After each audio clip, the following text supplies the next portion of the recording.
Hello? Yeah. Do I sound okay? Yes. Okay.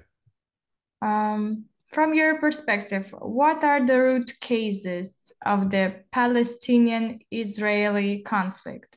Okay. Well, as we know, um, it didn't start on October 7th, and it's been a big problem throughout the world for a while. And it began in the 1940s when the people living there, the Palestinians, were asked to remove themselves by Europeans.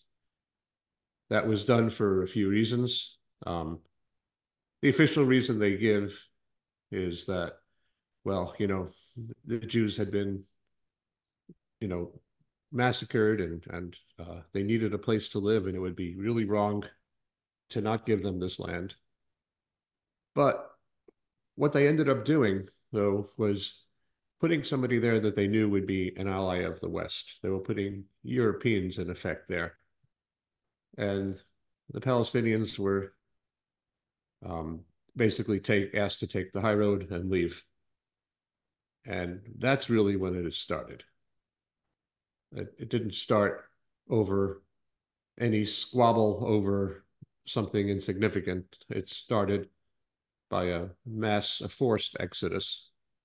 Well, why did Israel strike Rafah? What is Well, occurring right now? the really short answer is, well, because it's there. But the real answer is Israel doesn't see many solutions. It absolutely refuses to go into a two-state solution. And there's a big fear of giving Palestinians rights. So if they did made them citizens, then the Jewish part of Israel would be almost a minority or pretty close to it. So they've ruled that out. The only thing they have left to do in their eyes, and I think it's a very sad state of things, is removal, extermination, ethnic cleansing, whatever combination is going to remove people there. And they sent people up to Rafah as a safety zone. And then they turned around and says, well, now we're going to attack Rafah. They were saying it's for security reasons, but it's not. It's just more of the ethnic cleansing that they've wanted to do in the area. And they're not going to stop until they've been forced to stop by the world or until they feel like they've done enough damage. And they've been pretty open on it in their own country about this. You can watch TV commercials where they're talking about how they're going to use the Palestinian land once it's available, how they're going to invest into it. It's um, it's not really Rafah is not really the case. It's nothing that specific about it that makes it a a treasure for them at all. It's just a continuation of the same battle and a dangerous one. And it also cuts off a lot of ports that can get into Gaza City. It basically stopped supplies from coming in through there as well.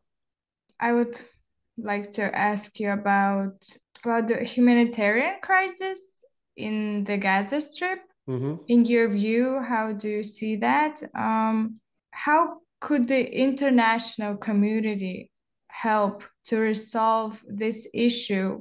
I'll answer the first question is how do I see that it's beyond a humanitarian crisis. It's a just out and out genocide. And I've had people argue with me and say it's not a genocide. And I've said, well, what is it missing? Why is it not a genocide? What is it missing that makes it not a genocide? And no one's been able to answer that question. Um, as terms of in terms of how the global community can help out is, and I think there are a lot of people that would like to help out, but I think a lot of people are intimidated in helping out. The way media has gotten censored, the way the media presents things to, especially to Western countries, is any slip in speaking against Israel is an absolute sin, which makes you wonder if Israel has such moral ground in what they're doing, why do they have to force out other narratives? I mean, that's a question I ask about censorship in general. And it's because what Israel's doing is completely immoral. They have, especially in the United States, they have working on, and I know this is starting to become a national thing, a anti-Semitism act where it ties it to a list of criteria that was put out by the International Holocaust Remembrance Group. And the person who wrote it said he was actually afraid that that would be used as a method to make it into a law and to codify it. But it's a very vague sense of statements, and almost anything could violate that clause. If you're looking, would violate the clauses in these guidelines. If you're looking to arrest somebody or charge them or cancel them or whatever you want to do, you can find anything that would fit into that list. So the international community now is terrified. They don't want to speak out, and this is just a common problem. It's happening in universities in this country quite a lot. There were a bunch of professors who were fired for speaking out against Israel. So that's going to be the first hurdle to tackle, is how do we get it out there? The answer to that is the thriving and growing independent media is one of the areas. And that's where I've been working in writing. And I have been exposing as much as I can on a lot of fronts, on the censorship front, on the war front. Readership has been picking up a lot with them. People are finding that there's safe spaces to reach out and to others and talk and learn more about what's going on in there. Then the other thing is protests. People are going to have to protest. There were a series of very interesting protests after the Ukrainian war started out, some time after that, and there were a bunch of anti-NATO protests throughout Europe. And they were effective in getting people's attention. And I think that getting out there, protesting more would definitely get a message home. After all, it was one of the things that got the United States out of the Vietnam War. They don't like to admit it, but there were a couple of parts to it. One of them was the nonstop protests, and the other one was the corporate America basically called it off. And they also recognized that the South Vietnamese were not going to surrender. But the protests help. When these guys look out their window, senators, congressmen look out their window and they see thousands of people there, standing there, holding up signs, peaceful protests. I'm not talking about violent protests. It registers with them. And we have to build more of an international community. We need to break down some of the boundaries. And one of the ways to do that is to let people understand that people in other countries are no different than us. We may think that they are. We may think that somebody who lives on the other side of the globe from the United States is a completely different person. But I can assure you, they have the same desires and the wants and the needs of people everywhere else. And we're given generalizations in the media like Russia or Iran, but they're big places with lots of people and different ways of seeing things. But everybody wants to be treated fairly. Everybody wants a chance at life. Everybody wants to have love and loving relationships and feel safe and secure and have their needs met. And if the international community can break down some of the nationalism, it would be I think it would be very powerful. I had a student talk to me privately after class, a very intelligent Russian student, and she said to me, I've been getting a lot of discriminatory comments made to me about being Russian and going back to Russia. And she said, and I never had this before the war. And I said, I don't have any way of telling you to stop that, but make note of that. and make note of that and how we can use that in a constructive way going forward. Think about what we can do to break down these individual prejudices based on what governments tell each other about each other. Okay. And one of the things I like to tell people in around me is don't judge other countries by your own country's propaganda. And we have to, there's a lot of work that needs to be done to build up an international movement, but I think it can be done. I think that there's a definitely intentional effort to keep us divided along party lines, along country lines, but it doesn't mean we have to stay divided. Is it possible to end violent conflicts around the world diplomatically? Well, things end diplomatically at some point, but the question is, when do they end diplomatically? They've ended things diplomatically only after absolute destruction has been done. And I think what you're asking is, can we stop things before they get to that point? And I think the answer is probably yes, but it's going to take a lot of what we said in the last question. It's going to take a lot of breaking down boundaries. It's going to be taking a lot of, seeing that the world is onto the way that things are working, that the way that our country is no better than any other country, and we've been told lies. And one of my favorite journalists out there, Caitlin Johnston, said everybody is anti-war until the war propaganda starts. And she also said something else. She said something to the effect of everybody's against all the wars except the current one. And that's because there's so much propaganda that's infiltrated with us. So again, it goes back to giving places people to organize, community, where they can understand each other. Get on a community where people can make sense of what they feel and what they hear, right? We don't have that anymore. We have a lot of people in the United States, they're busy, they're working a couple of jobs. They put on CNN or Fox or MSNBC or any of these stations, and they listen for a while and they shut it off and they say, well, that sounds about right. But it's not, and it never has been. And the way to handle that is to create communities, smaller communities that can reach out, and communities that can get to know each other, and become more of a force in the world.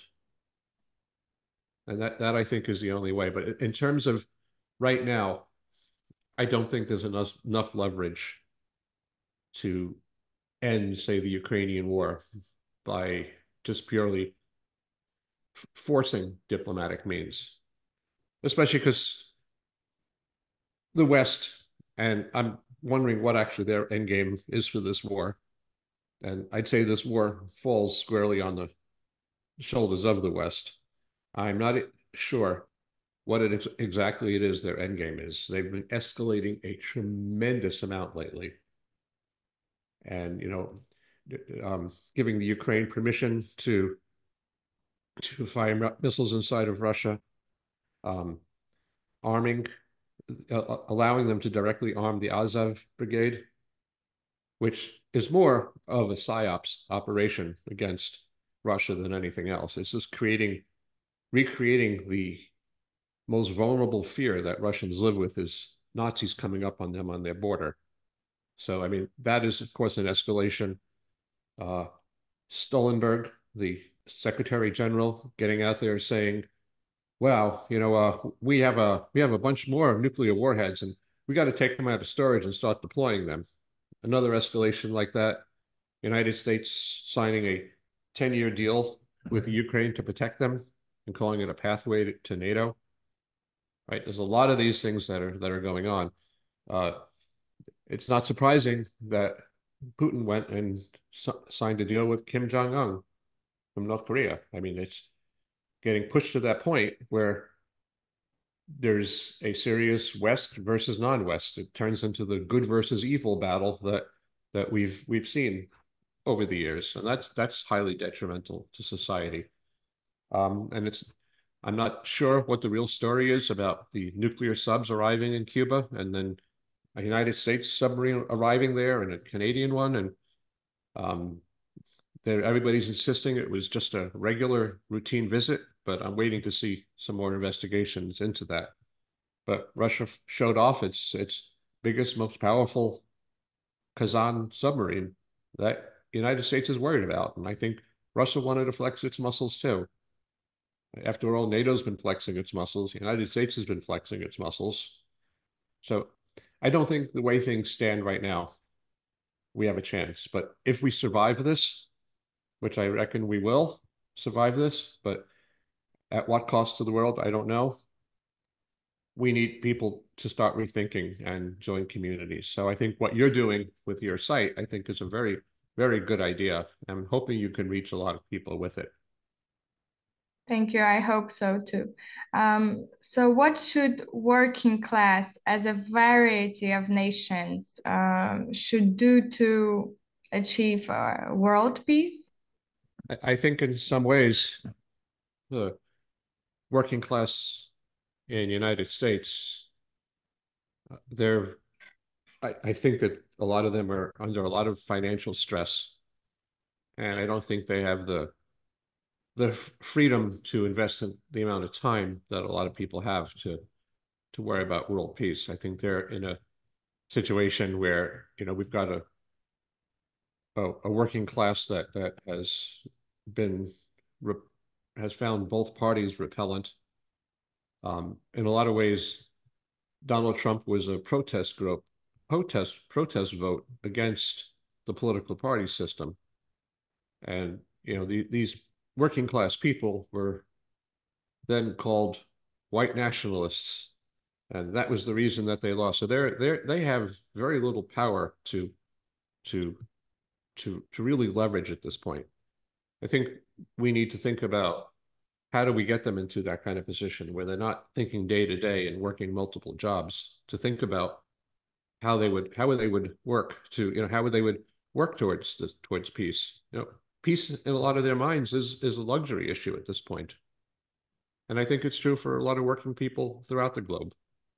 Is there an ideological or a philosophical concept that could unify people of different nationalities and religions? I think there are. I think there are things, and I think that when people get to meet each other more, they realize that things are not the way they're prescribed for us. And I see that having taught in an international program with students from all over the world, I've said to the students, this is not just going to be a learning experience of school. This is something you may never have another chance to learn in life. And seeing this many people from this many places, and overwhelming majority, they've really liked what they've seen, and they've learned about each other's cultures, and they've broken down some of the walls.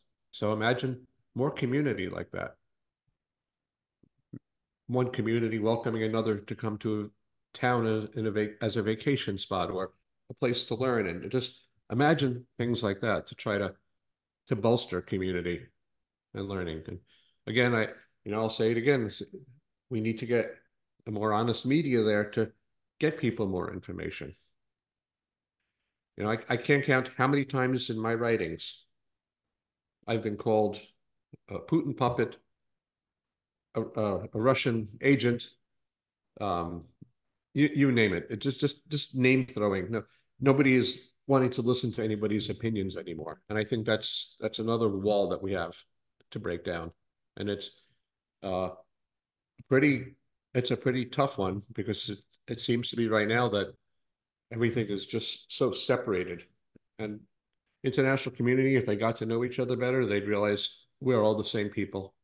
And it's, the nationalism goes down and understanding of people would go up. And there are plenty of people out there that could lead the way. There are plenty of people that have traveled the world, that have been involved in politics or written about politics, and who who could turn to as a leader for us.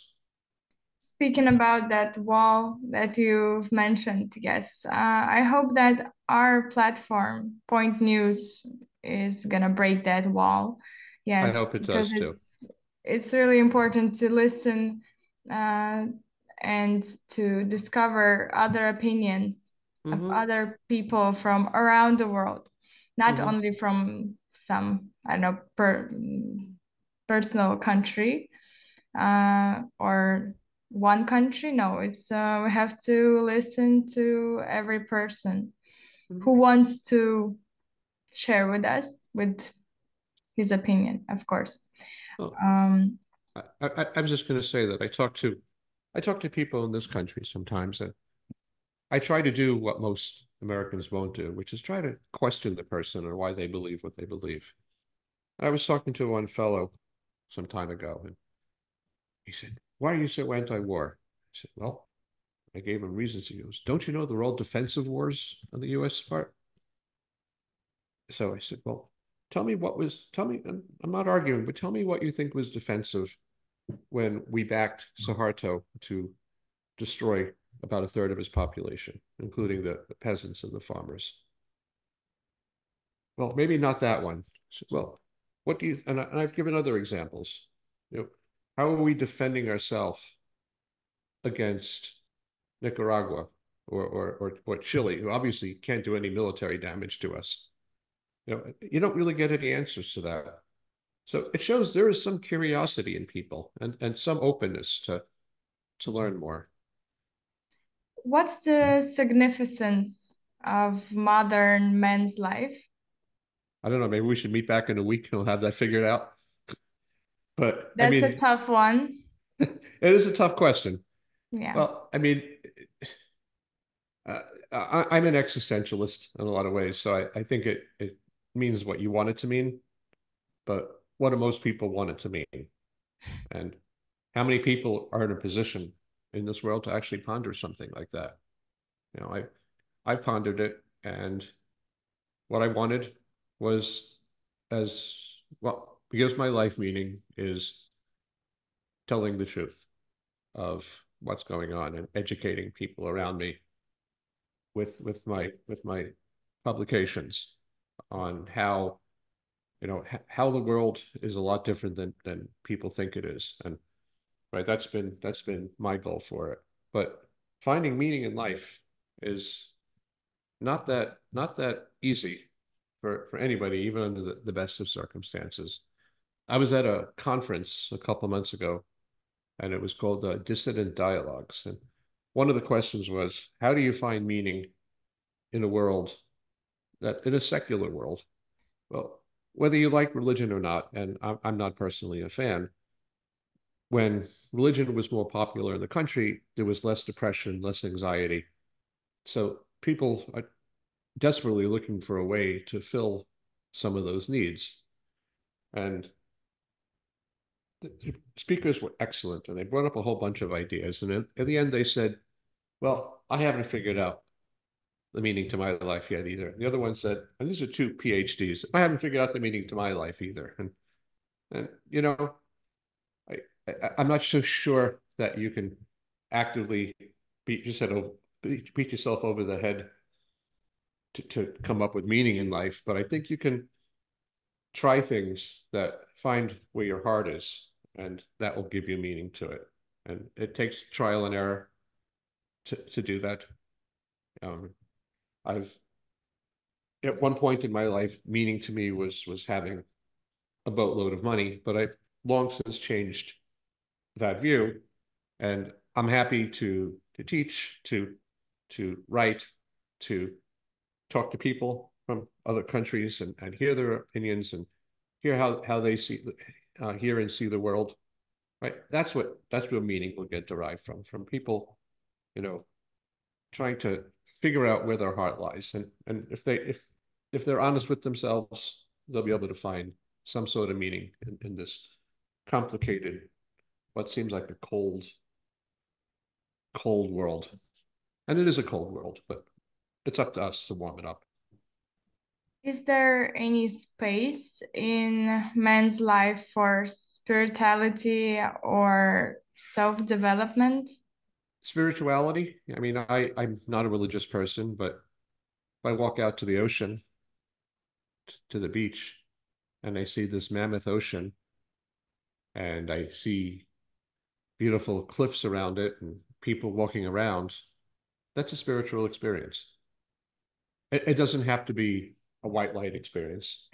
To look around and see, I'm part of this huge world. I'm part of something bigger than me. And how did this ocean get here? But look how powerful it is. And it's, the ocean can, the ocean could wipe us all out, but it's generally kind to us and lets us swim in it and provides beauty for us and reflects the sun from it, and that to me is spirituality and its best. And I'm sure people can find something in life. I mean, I know people who meditate and find their spirituality there. I know people who are classically religious and find spirituality there. And I've met people who are religious who don't really feel very spiritual. So it's just, it's something that people have to work at and work towards. Talking about society, is it important to you personally or to in general to person? Is it important for your or person's actions to have an impact on the society around him, around us? Yes, but that can be a vague statement as well. Um, People work all assortments of jobs that help the world. People work in as teachers, which helps the world, and you um, it could be um, others that have somebody at the door. I'll just ignore it. Um, it could be others, other ways of expressing things. People who pick up the garbage, people who fight fires, people, there's a lot of ways that you can reach meaning into the world. And is it necessary for persons' activities to have an influence on society? I think so. I think it's good that we try to do the right thing as individuals. I think What's the importance of contemporary men's life? I guess it's the importance you give to it. But I think we're all beings, and I think that we're all here, and we all do our share and have to work the way we can to try to improve things and make things the best that we can. And a lot of people, like I said, are too caught up in the rat race to actually address that. And that's the bigger problem that we need to work on. The last question in our interview is again, about the personal growth. Um, is there a place in humans' life for spirituality and personal growth? Yeah, there is. There is a way to have those in your life. It may be some work and it may need some soul searching, but there is a way to have it, personal growth. Um, a lot of people have reinvented themselves many, many times, and they've had a lot of personal growth, and part of personal growth is to see the bigger picture in the world. So to some degree, those two are really tied together. And I like the idea of, helping when I can to another human being. I think that's an important step of the way for things. So I mean, that's part of how I see it. I also think that spirituality can take a wide range of meanings to it, and I think that's what's really great about it. And it'd be nice to see more people carve out a little space for it and have a little use some of their free time in focusing on something spiritual, something bigger than themselves that they can connect to, like a world movement.